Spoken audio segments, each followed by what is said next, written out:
बिस्मिल्लाहिर्रहमानिर्रहीम। ख़वातीन व हज़रात अस्सलाम वालेकुम। दिल की मेन शरियान बंद होने के बावजूद उम्रे पे जाते हैं, पहाड़ों पे जाके सैर करते हैं, ये किस तरह मुमकिन हुआ? मैं आपकी मुलाकात करवाता हूँ अनवार अंजुम साहब से। ये आपको ख़ुद बताएंगे कि ये तमाम चीज़ें इन्होंने किस तरह मुकम्मल की। अस्सलाम वालेकुम। वालेकुम अस्सलाम। क्या हाल है अनवार साहब, कैसे हैं आप? अल्लाह का शुक्र है। ठीक ठाक हैं? हाँ जी अल्लाह। अनवार साहब पैदा हुए 12 मई 1958 को और ये मेरे पास आए थे 1 अक्टूबर 2021 शाम 4:45 बजे। जी इसी तरह हैं। मुझे याद है कि इनको इनके साहबजादे एक हॉस्पिटल से उठा के लेके आए थे और उस दिन शाम को इनकी बाईपास सर्जरी होनी थी। ये एक बड़ी लंबी कहानी है, बड़ी दिलचस्प कहानी है, लेकिन ये बहरहाल अनवार अंजुम ही बताएंगे आपको कि किस तरह ये तमाम मामला तय हुए। बस ये एक वो शुरुआत हुई है कि पेन हुई थी मेरे सीने में, तो हम एक हॉस्पिटल चले गए। वहाँ उन्होंने मुझे कहा कि जी आपकी वो जो पेन है वो ज़्यादा बढ़ जाएगी, पहले आप वो सर्जरी करवाएं, ये वो जो भी उन्होंने कहा। फिर उन्होंने कहा कि जी आपका बाईपास होगा, ये अभी होगा, अगर आपके पास मैक्सिमम 2 दिन है तो आप आज ही, और अभी हम आपको हॉस्पिटल से जाने भी नहीं देंगे।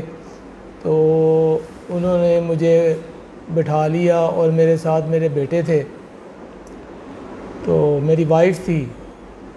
तो एक मौसन ने डॉक्टर जोए साहब का मुझे नंबर वगैरह सेंड किया। उन्होंने कहा कि आप थोड़ा सा ना इंतज़ार करके ना तो डॉक्टर साहब से रजू करें। मैंने उसी वक्त अपने बेटे से कहा कि यार मैंने सर्जरी वगैरह नहीं करवानी, तो आप डॉक्टर साहब से रजू करो।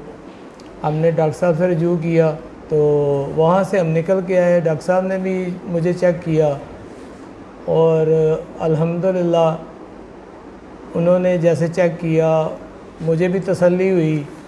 और आज मैं इंशाअल्लाह ताला 1 साल हो गया है मैं इनको फॉलो कर रहा हूँ। वो जो मुझे कह रहे हैं, जैसे मुझे वो खुराक का कहते हैं, मैं खुराक वैसे ही फॉलो करता हूँ।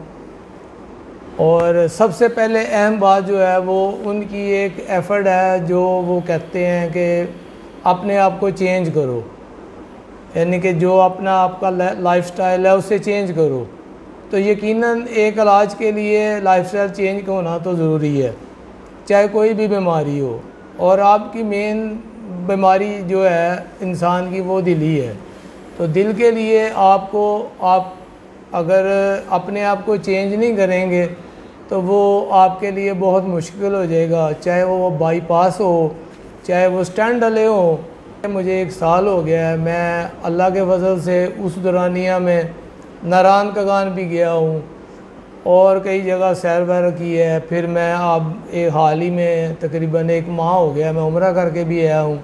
जॉर्डन भी गए हैं हम, जद्दा से हम जॉर्डन गए हैं, वो तकरीबन 72 घंटे का सफ़र बनता है। जॉर्डन में वादी शुएब आती है, वहाँ का विज़िट किया, पहाड़ों पे चढ़े हैं। तो अल्लाह ताला के फ़ज़ल से मुझे कोई ऐसा कोई मसला नहीं नज़र आया, मुझे कोई खुदा ना खासा जो मैं 1 कदम भी चलता था तो मुझे पेन होती थी। और आज भी मैं 1 साल बाद डॉक्टर साहब से रजू में हूँ।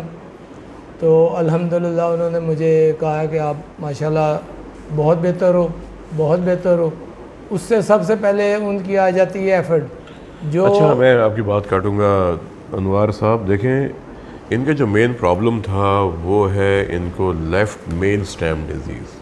ये आम बीमारी नहीं समझी जाती। लेफ़्ट मेन स्टेम डिज़ीज़ का मतलब ये है कि एमरजेंसी बाईपास। लेकिन जिस तरह इन्होंने अपने आप को तब्दील किया, और इस साल जो मैंने केसेस डील किए लेफ़्ट मेन स्टेम के, कम से कम कोई 8-10 केसेस हैं। और आज उनको अल्हम्दुलिल्लाह आप देखें कोई 8 महीने, 9 महीने, 10 महीने, बल्कि एक मेरा केस प्रोफेसर बुखारी, उनको 9 साल हो गए हैं। तो वो कैसे ज़िंदा है? सिर्फ कि कोई इंसान वक्त से पहले नहीं जा सकता। आप दिल के मरीज़ हैं, आप अपनी हिम्मत छोड़ के बैठ जाते हैं कि बस अब मेरा आखिरी वक्त आ गया है और अब मैं ज़िंदा नहीं रहूँगा, मौत का इंतज़ार करना, ये इंसान के लिए अल्लाह ने कहा ही नहीं है। आप एफ़र्ट करें और उस वजह को ख़त्म करें जो दिल की बीमारी की वजह है, जो दिल की नालियाँ तंग करती है।